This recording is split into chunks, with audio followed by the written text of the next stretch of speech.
Et salutations les geeks, bienvenue sur Geek Chronicle TV, et aujourd'hui on se retrouve pour une nouvelle vidéo, critique et analyse sur l'épisode 4 de la série House of the Dragon, et comme vous l'avez peut-être vu, il n'y aura pas de partie sans spoil, parce qu'à part vous dire que l'épisode était vraiment bien et dans la continuité des autres, en vrai j'ai rien à dire d'autre, donc on va directement passer dans la partie un spoiler, et vous l'avez peut-être remarqué aussi, je n'ai pas mis la caméra parce que je m'excuse d'avance, mais un peu la flemme de sortir le fond vert et de faire le montage tutti quanti, donc allons-y. Alors d'emblée, directement, on nous met dans le bain, on a un premier plan donc avec Rhaenyra qui, on la voit avec ce collier, donc en acier valérien qui lui avait été offert par Daemon, je crois que c'était dans l'épisode 1 ou 2, mais je pense que c'est plus l'épisode 1, et directement là on nous pose les bases parce que il va y avoir en tout cas moi j'estime un gros beau développement de personnages entre Rhaenyra et Daemon, qui du coup, franchement, les deux là, alors je vais pas dire que c'est leur meilleur jeu d'acteur,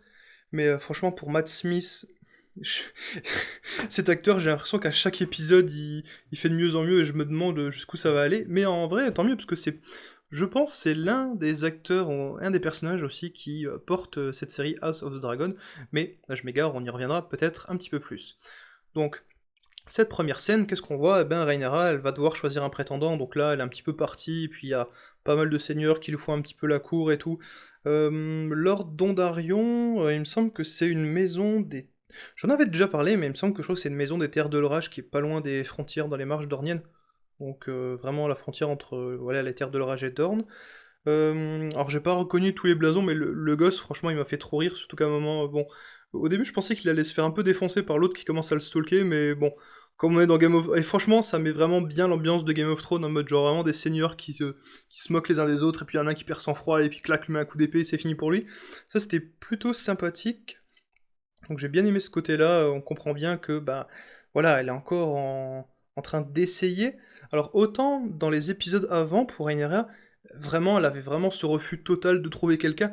Là, elle fait un petit peu plus, on va dire, l'effort, même si, bon, il y avait d'autres seigneurs, et au bout d'un moment, voilà, elle le dit elle-même, elle supporte pas, et elle met fin à sa tournée. Alors je crois qu'elle devait encore, pendant 2 mois, faire la tournée, on va dire, des Grands-Ducs, enfin des grands seigneurs de Westeros plutôt, mais voilà, donc là il y a un moment où ça va pas pour elle, et elle décide du coup de rentrer à Port-Réal.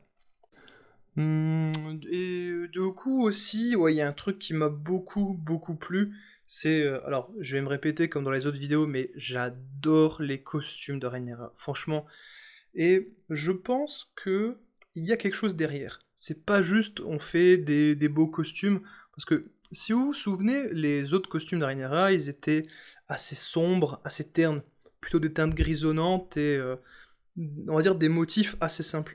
Et je pense qu'à travers ces vêtements, ils essayent de refléter quelque part son caractère et l'avancement en termes de progression de sa psychologie, sa moralité. Pourquoi je dis ça? Parce que le gris, ça peut symboliser quelqu'un qui est entre deux eaux. Vous voyez, parce que le gris, c'est entre le noir et le blanc. Donc, alors je vais pas dire que le blanc, c'est le bien et le mal, c'est noir, mais enfin, vous voyez, quoi, il y a 50 nuances de gris, vous m'avez compris, quoi. Donc, quelque part, quelqu'un qui est dans le gris, ou dans la brume, ou dans le flou, c'est quelqu'un qui se cherche, qui sait pas trop, quelque part, où se positionner. Et c'est un petit peu le cas pour Rhaenyra au début, quoi. C'est une adolescente qui, voilà, qui est en train d'essayer d'être acceptée, euh, comme femme, mais aussi comme héritière, et elle-même, elle essaye aussi, ben, elle a vraiment du mal avec son rôle d'héritière, quoi, parce qu'elle le dit, elle a pas envie d'être juste là à pondre des héritiers, et là, le fait que ce soit un costume qui soit plus stylé, alors, les motifs, enfin, la façon dont il est fait, ça fait un peu Dracula, du coup j'adore, et le fait qu'il soit un peu mieux designé, même si celui d'avant avec les écailles au niveau des épaules, j'adorais en vrai, et le fait qu'il soit blanc, pardon, je suis fatigué, rouge et noir, ce qui est bah, la couleur de l'emblème des Targaryens, est-ce que c'est pas une façon de nous dire, elle a progressé, elle a évolué et maintenant, ça y est, c'est une vraie Targaryenne, même si au début de l'épisode, on peut se mettre à avoir un peu des doutes, à la fin de l'épisode, c'est plus possible. Clairement, on voit que le perso a atteint on va dire un nouveau palier dans en tant que femme et en tant qu'héritière de la maison Targaryen. Et si vous avez vu le trailer de la de l'épisode 5, il me semble qu'on va aller crescendo, c'est-à-dire qu'on va la voir adulte. Donc, est-ce que là, au travers de ses vêtements, on n'est pas en train de faire une transition? parce que voilà, elle a les couleurs de sa maison, clairement elle les affiche, et vraiment là, je trouve plus de prestance et plus de noblesse dans ses vêtements qui la mettent, je trouve, beaucoup mieux en valeur. Donc voilà, ça c'était plus mon analyse, on va dire, vestimentéro-psychologique Rhaenyra. Et du coup, ce qui nous amène à une scène donc, où Daemon Targaryen revient, puisqu'il a été fait roi du détroit, tout ça, tout ça. Et, chose étonnante, il va poser un genou à terre. Il arrive toujours avec toujours ce petit air un petit peu orgueilleux, prétentieux, mais là il va quand même mettre le genou à terre et voilà reconnaître Daemon comme son... Viserys, pardon, comme son roi. Et je me suis dit, waouh, alors est-ce que le mec, il fait vraiment preuve d'humilité, ou est-ce que lui aussi il a évolué, est-ce qu'il est un petit peu plus fourbe, un petit peu plus rusé? Je sais pas, et c'est bien, j'aime bien ce personnage, genre c'est pas trop... Alors moi j'ai pas lu les livres, hein, déjà, enfin pas House of the Dragon, j'ai pas lu La Danse des Dragons, tout ça, j'ai pas du tout lu, donc ce personnage est vraiment bien parce qu'on sait pas où, vraiment, s'il est bon, s'il est méchant, s'il est entre les deux, est-ce qu'il... c'est vraiment, il est très difficile à cerner, et d'autant plus intéressant en tout cas moi je trouve au niveau de sa psychologie. Ensuite, qu'est-ce qu'on a? Je reprends vite fait mes notes, je m'excuse. Ah oui, la petite scène où du coup il va un petit peu se réconcilier. Il va passer un bon moment avec le roi. Et là, on a aussi, pareil, une petite discussion sympathique entre Rhaenyra et Alicent. Donc voilà, qu'ils échangent, une discussion, on va dire, entre femmes, quoi. Et c'est intéressant de voir que au final, elles sont pas aussi éloignées qu'on aurait pu le penser, mais qu'au final, malgré leurs différences et peut-être leurs appréhensions, elles sont entre guillemets toujours amies, hein, parce qu'Alicent elle lui fait comprendre que voilà, à part elle, elle a pas d'amis, et puis Rhaenyra, on va dire que c'est un petit peu pareil. Donc quelque part, ça va les rapprocher. Alors jusque quand? Je ne sais pas. Ceux qui ont lu les livres, les romans, tout ça, ils pourront peut-être me répondre. Mais en tout cas, moi je trouve que ça c'était plutôt sympathique de ce côté-là. Je profite juste du fait voilà, quand j'étais en train de parler de la relation avec Alicent et Rhaenyra pour dire que plus tard dans l'épisode, on va voir Alicent qui va du coup, parce qu'il va y avoir une histoire un peu, pas dire sombre, mais disons qu'il ne va pas aller dans le sens de Rhaenyra, et Alicent va essayer d'aller voir son ami pour savoir si c'est ce qui s'est passé, et va aller voir le roi pour lui expliquer et voilà, entre guillemets, le rassurer. Et quelque part, Alicent, dans cet épisode, et même de façon générale, c'est plutôt, alors je vais pas dire l'incarnation de la sagesse, mais c'est quelqu'un qui, par rapport aux autres personnages, fait des choix un petit peu plus raisonnés, et c'est peut-être le perso auquel on peut s'identifier, je pense, le plus en termes de sympathie, et parce que en vrai, depuis le début, elle a pas vraiment fait de coups, on va dire, dans le dos, bon, à part le fait qu'elle se soit mariée avec le roi et que Rhaenyra, ça, elle a pas trop kiffé, mais bon, ça, à la limite, voilà, est-ce qu'on peut considérer que c'est un coup dans le dos? Voilà, vous êtes seul juge.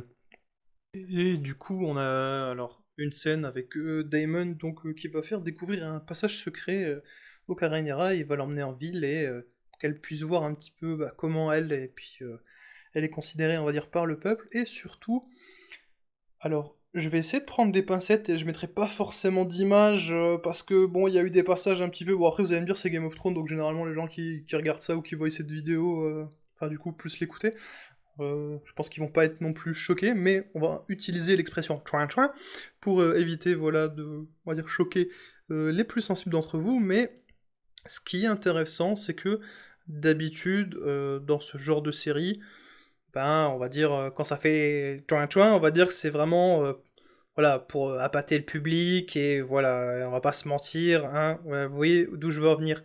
Ici, je trouve que c'est habilement fait dans le sens où ça sert la narration. Déjà, on voit quasiment rien, et en vrai, c'est pas plus mal, hein, on va pas se mentir.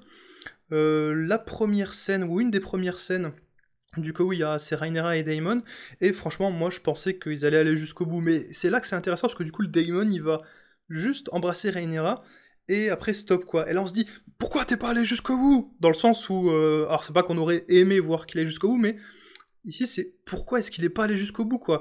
Surtout qu'après, on va lui reprocher de l'avoir fait avec Rhaenyra, et il aurait pu se défendre en se disant, bah non, j'ai rien fait, et il va insister auprès du roi, en mode genre, bah ouais, maintenant c'est une femme, donne-la-moi comme épouse, ah, pourquoi tu fais ça, pourquoi tu dis ça, il est vraiment trop compliqué ce perso, sa psychologie, j'ai vraiment, là, franchement, pour le coup, j'ai vraiment un peu du mal à le suivre, mais bon, c'est ce qui est intéressant, et on s'attache d'autant plus au perso. On a aussi, pareil, avec Alicent, donc qui fait Trin-Trin, on va dire, avec son époux. Par contre, là, elle a pas l'air d'être super emballée. Alors, est-ce qu'elle l'aime plus, ou est-ce qu'elle son esprit est peut-être occupé à... Enfin, peut-être qu'elle pense... Il y a peut-être d'autres choses qui la préoccupent, hein. Notamment, peut-être, voilà, certaines choses par rapport à Rhaenyra ou ses enfants. En tout cas, je ne sais pas, peut-être qu'on aura la suite, enfin, une révélation par la suite. Par contre, pour ce qui est de Rhaenyra et de Christian Cole, je crois, en tout cas de ce qu'on m'a dit, parce que comme je l'ai dit, je suis pas un expert et j'ai pas lu les livres, il me semble que normalement, dans le livre, normalement justement Christian Cole refuse ses avances et du coup ça fait un espèce de froid entre les deux et du coup il va plus se rapprocher lui d'Alicent Hightower. Alors que là, bon, ils le font ensemble, mais est-ce que c'est le genre de détail qui est embêtant? Alors moi je suis pas un puriste pour le Game of Thrones, autant un peu plus pour le Seigneur des Anneaux, mais là je me dis si ça a pas trop d'impact sur l'histoire par la suite, à la limite c'est le genre de fantasy ou de détail, enfin franchement la série est vraiment trop bien, donc en vrai on s'en fout quoi, c'est tant que ça a pas voilà, un plus gros impact que ça, pour moi pour l'instant ça me convient. Et du coup, on va avoir deux autres scènes qui est intéressant, notamment cette fameuse dague. Est-ce que cette dague, c'est pas l'objet le plus important et le plus intéressant de toute la série, enfin les séries du coup Game of Thrones, enfin il y a eu du coup deux séries, mais enfin bon, vous m'avez compris quoi. Parce que voilà, elle lui rappelle que le secret de la, alors ils disent la balade du chant de glace et de feu, enfin, alors que c'est peut-être juste le chant, enfin bon, bref, on s'en fout. The Song of Ice and Fire, voilà, en anglais ce sera plus simple. Donc le roi, du coup Viserys, dit à sa fille que voilà, le secret qui est dans cette dague, c'est plus important que la couronne. Donc voilà, on remet une couche, à voir comment ils vont faire ça par la suite. Alors, c'est un petit peu redondant, il lui avait déjà dit ça quelques épisodes. Là, j'aimerais bien que ça avance un petit peu plus. Mais vu l'orientation de la série, je me fais pas trop de soucis, je pense que ça va aller dans le bon sens. Et enfin, on a pareil ce Otto Hightower qui, et ben du coup, se fait un petit peu prendre à son jeu, parce que lui, il a des espions, un espion qui a vu du coup Rhaenyra sortir d'un bordel, donc lui, il va annoncer du coup au père de Rhaenyra qu'elle a fait des choses pas très catholiques dans un bordel, alors qu'en vrai, elle a rien fait. Mais bon, voilà, le fait est que c'est une princesse, et elle n'avait pas à être vue dans cet endroit-là, c'est ce que le roi va lui reprocher un petit peu après. Mais le roi va pas être content, et là, petit Otto, mon gars, t'as fait une petite erreur, le roi, il kiffe trop sa fille, et dire comme ça du mal d'elle, à mon avis, et c'est ce qui va lui coûter, du coup, alors je vais pas dire sa main, mais en tant que main du roi, bah voilà, il va être déchu de son rang, et pour le coup, tac tac tac tac, pour un perso comme ça, mauvais calcul, mon gars. Alors, j'ai le jeu d'acteur, du coup, alors je sais pas qui c'est l'acteur qui joue Otto Hightower, donc la main du roi, enfin, l'ancienne main du roi à la fin de l'épisode 4, j'ai vraiment quand même un peu d'empathie pour ce perso, alors, il est... C'est pas du Peter Baelish dans le sens où c'est un espèce de gros connard. Bon, c'est quelqu'un qui est ambitieux et qui fait les choses, on va dire, en soum-soum. Mais là, pour le coup, je me dis... Parce qu'au final, c'est pas quelqu'un qui est méchant, dans le sens où je pense que c'est quelqu'un, comme l'a dit le roi, il a fidèlement servi les deux rois précédents, enfin, sauf si j'ai mal compris, mais on peut pas lui en vouloir, voilà, d'avoir essayé de placer sa fille, et pour le coup, ben, je sais pas trop ce qui va devenir ce personnage, mais franchement, déjà, là, la fin, j'ai bien apprécié. Et on a l'épisode 4, donc plus ou moins à la moitié, donc je pense que l'épisode 5, on va encore monter crescendo, et j'ai très très très hâte de voir ça, donc voilà.